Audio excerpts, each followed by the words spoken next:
Aloha, kakahiaka kako. Aloha. Mahalo for having me here today. Mahalo to Chair Dos Santos Tam and the members of the convention committee for working tirelessly to put on another successful Hawaii Democratic Party state convention. Let's give all our volunteers, Mike Goliu, Tyler, big round of applause. Good job, man. You know, in 1976, my dad, who was just 34 years old at the time, had returned to Hawaii from serving as a United States Marine. He had started a new job at Schofield Barracks, and he had a part-time job as a real estate agent. One day, one of his coworkers invited him to a coffee hour at a home in Mililani. We were living in Wahiawa at the time. The coffee hour was for some local candidate who was running for office. You know, my dad had no idea what a coffee hour was. He had never been involved in politics before. But as a native Hawaiian from Miloli'i, he could sense that something was happening all across Hawaii. Kalama Valley, Hokulea, Kaho'olawe. Native Hawaiians in 1976 were being awakened across the Pai'aina. And as a young Native Hawaiian, he heard the kahea. He felt this kuleana, this pull, to be a part of it. He went to the home and he gathered with about 20 others. After pleasantries and introductions, and of course, coffee and donuts, the host stood up and introduced the candidate who the coffee hour was for. The candidate was Hawaiian, older than my dad, and he was running for Congress. He stood up, he introduced himself, and then started talking deeply about aloha and what that meant to him. He talked about the struggles of Hawaii's people, about the loss of our culture, our identity, our language, our lands, our special places, and how Hawaii was rapidly changing and how he felt without a new generation of leaders and an engaged and educated citizenry, that the Hawaii that he grew up in would be gone forever. Finally, he talked about the aloha spirit, the unbreakable spirit of the people of these islands, and how that spirit could be and should be a beacon for the world.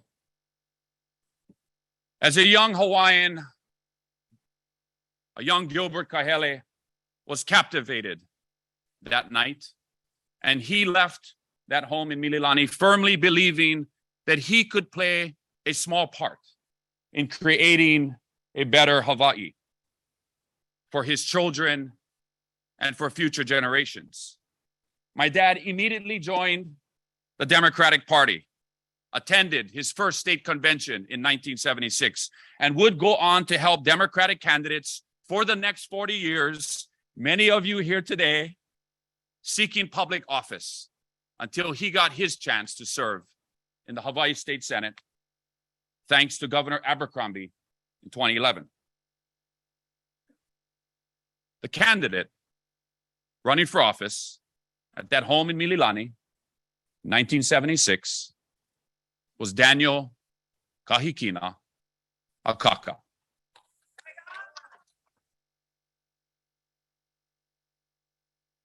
I was just 2 years old. My dad loved the Democratic Party. My dad loved convention. And he made sure his children participated as well. I am positive, I am certain that I had already been to at least a dozen state conventions and Mohiao Park grand rallies even before I was eligible to cast my own vote. I am a proud member of the Democratic Party of Hawaii. I believe that our foundation and this party has the principles and the foundation to lead our state and give Hawaii the future that it deserves. But in order to do that, we need to take a critical look at ourselves. We need to wake up every day to courageously remember who we serve. I am leaving Congress to run for governor of Hawaii because I have also felt and I have heard that call. We, the Democratic Party, which has long been the proud leaders of this state, are at a crossroads. The other Democratic candidates in this race are all good people. And they have contributed to Hawaii and the very fabric of our community.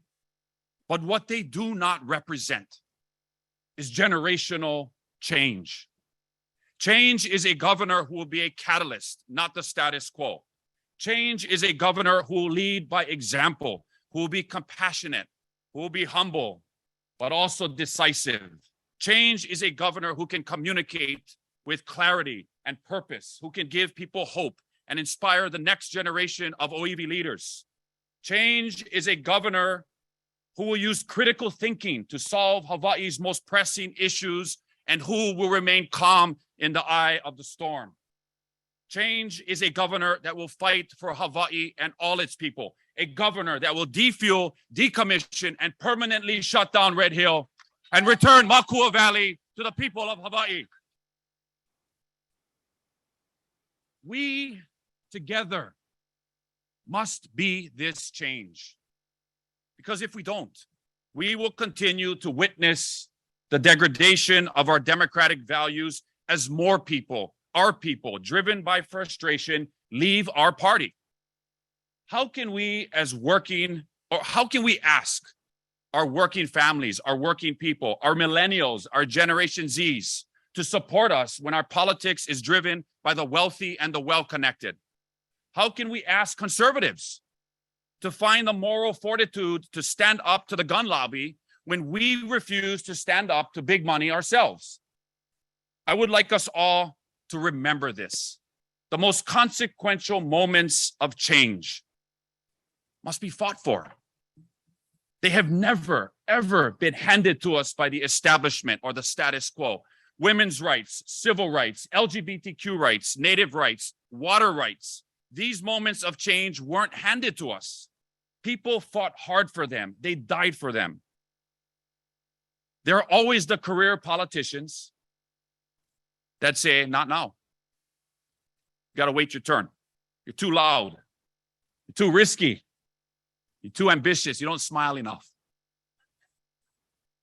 Well, I'm tired of waiting. And I hope you're tired of waiting too. The people of Hawaii are tired of waiting. This is their time. This is the moment for change. It is the fierce urgency of now that has compelled me to run for governor. Let us finally be the party of the people who are ready to embrace and fight for change. Let us be defined by our commitment to realize a just, a fair, and an equitable Hawaii, and not by the size of our wallets. Let us be a party that inspires the masses to participate and vote, rather than one in which elected officials twist the arms of a wealthy few to donate.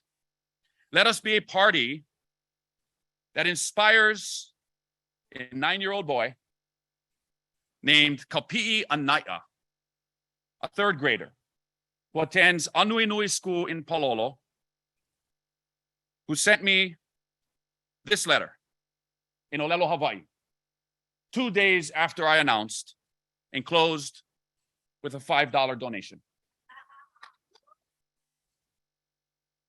Because even if Kapi'i Anaia is not old enough to vote, he and all the keiki like him are the ones who will bear the consequences of the decisions we make today. They will be the ones unable to afford homes here, unable to find jobs with livable wages here, unable to raise their own children here. They will be the ones forced to move away.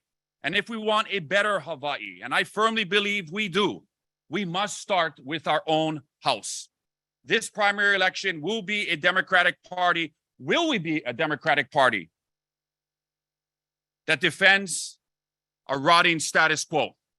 Or will we stand up and become the pillar of integrity and equity that I know we are? And so I invite each and every one of you to join us who are committed to change and committed to changing the way politics happens in Hawaii. We can realize and bring about the Hawaii we have been working for, the Hawaii that we were promised. But it will take all of us together as Democrats to do this.